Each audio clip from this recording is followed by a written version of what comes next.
എല്ലാവർക്കും നമസ്കാരം. നാളെ സോഷ്യൽ സയൻസിന്റെ ആനുവൽ എക്സാം പരീക്ഷയാണ്. അപ്പോൾ തേർഡ് ടേമിലെ പ്രധാനപ്പെട്ട ചാപ്റ്ററുകൾ ഏതൊക്കെയാണ്, ആ ചാപ്റ്ററിൽ നിന്ന് പ്രധാനമായും പഠിക്കേണ്ട കാര്യങ്ങൾ എന്തൊക്കെയാണ് എന്ന് നമുക്കൊന്ന് റിവൈസ് ചെയ്യാം. പ്രധാനപ്പെട്ട ഭാഗങ്ങൾ മാത്രം. അപ്പോൾ ആദ്യത്തേത് ആലോചിക്കേണ്ടത് എന്താണ് പ്രകൃതി വിഭവങ്ങൾ എന്നാണ്. ഒരുപാട് തവണ പരീക്ഷയ്ക്ക് ചോദിച്ചിട്ടുള്ള ഒരു ടോപ്പിക്കാണ് പ്രകൃതി വിഭവങ്ങൾക്ക് എക്സാമ്പിൾ. 1-2 മാർക്കിന് ഉള്ള ചോദ്യമാണ്. കല്ല്, ജലം, മണ്ണ്, കാറ്റ്, ധാതുക്കൾ, സൂര്യപ്രകാശം. അങ്ങനെ നമ്മുടെ പുസ്തകത്തിൽ ഒരുപാട്, അതായത് നമുക്ക് ഭൂമിയിൽ എന്ത് കിട്ടുന്നു, നമുക്ക് ഉപയോഗകരമായ എന്താണോ അതെല്ലാം പ്രകൃതി വിഭവങ്ങളാണ്. അപ്പോൾ ആ ഒരു ആൻസറിൽ നിന്നുകൊണ്ട് 3-4 ഉദാഹരണങ്ങൾ എഴുതുക. അതൊരു ഭാഗം. രണ്ടാമത്തത് നമ്മുടെ ആ ചാപ്റ്റർ, ലാസ്റ്റ് ചാപ്റ്റർ പരിസ്ഥിതിയുമായി ബന്ധപ്പെട്ടതാണ്. പ്രകൃതി സംരക്ഷണവും കാര്യങ്ങളും എല്ലാം വരും. അപ്പൊ അത് ബന്ധപ്പെട്ട ഒരു പോസ്റ്റർ വേണമെങ്കിൽ തയ്യാറാക്കാൻ ചോദിക്കാം.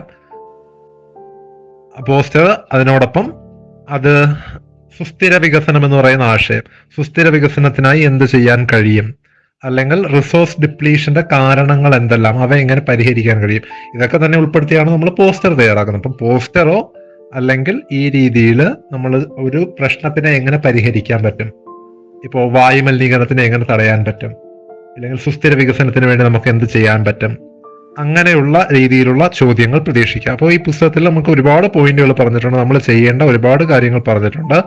അത് ഒന്ന് വായിച്ചു നോക്കുക. അപ്പോൾ ജലാശയങ്ങളുമായി ബന്ധപ്പെട്ട പോയിന്റുകളുണ്ട്, വനസമ്പത്ത്, വായു സമ്പത്ത്, ഊർജ്ജ സമ്പത്ത്, അങ്ങനെ വ്യത്യസ്തമായ കാര്യങ്ങളുണ്ട്. അപ്പൊ ഈ വിഭവങ്ങളെ, ഈ റിസോഴ്സിനെ എങ്ങനെ സംരക്ഷിക്കാം, അല്ലെങ്കിൽ ഇവ എന്തുകൊണ്ടാണ് നശിച്ചു പോകുന്നത്, തുടങ്ങിയ രീതിയിലുള്ള ചോദ്യങ്ങളാണ് ഈ പാഠത്തിൽ നിന്ന് പ്രതീക്ഷിക്കാവുന്നത്. അടുത്ത പാഠം 3 ഭാഗങ്ങളാണ് പ്രധാനപ്പെട്ടത്. Tribal community, village community, urban community. ഗ്രാമം, നഗരം, ഗോത്രം. അപ്പൊ ഇതുമായിട്ട് 3 ബന്ധപ്പെട്ട കാര്യങ്ങൾ മാത്രം, ഒരു 5 പോയിന്റ് വീതം 3 നിന്നും പഠിച്ചാൽ മതിയാകും. ആ ചാപ്റ്ററിൽ അത്രയും കാര്യങ്ങളേ ഉള്ളൂ. അപ്പൊ നഗരത്തിന്റെ പ്രധാന പ്രത്യേകതകൾ എന്തെല്ലാം, അല്ലെങ്കിൽ നഗരത്തിലെ പ്രശ്നങ്ങൾ എന്തെല്ലാം, അല്ലെങ്കിൽ നഗരത്തിലെ പരിഹാര മാർഗങ്ങൾ എന്തെല്ലാം എന്ന് ചോദിച്ചാൽ നമ്മുടെ പുസ്തകത്തിൽ കൊടുത്തിട്ടുള്ള പോയിന്റിനെ അതിനനുസരിച്ച് എഴുതുക. ഇപ്പൊ ഇത് പാരിസ്ഥിതിക പ്രശ്നങ്ങൾ ഉണ്ടാക്കാത്ത നിർമ്മാണ പ്രവർത്തനങ്ങൾ വേണം, അത് പരിഹാര മാർഗമാണ്. അപ്പൊ പാരിസ്ഥിതിക പ്രശ്നങ്ങൾ ഉണ്ടാക്കുന്ന തരത്തിലുള്ള പ്രവർത്തനങ്ങളാണ് നഗരത്തിൽ നടക്കുന്നത് എന്ന് എഴുതിയാൽ അത് നഗരത്തിന്റെ പ്രോബ്ലംസ് ആയിട്ട് നമുക്ക് എഴുതാൻ സാധിക്കും.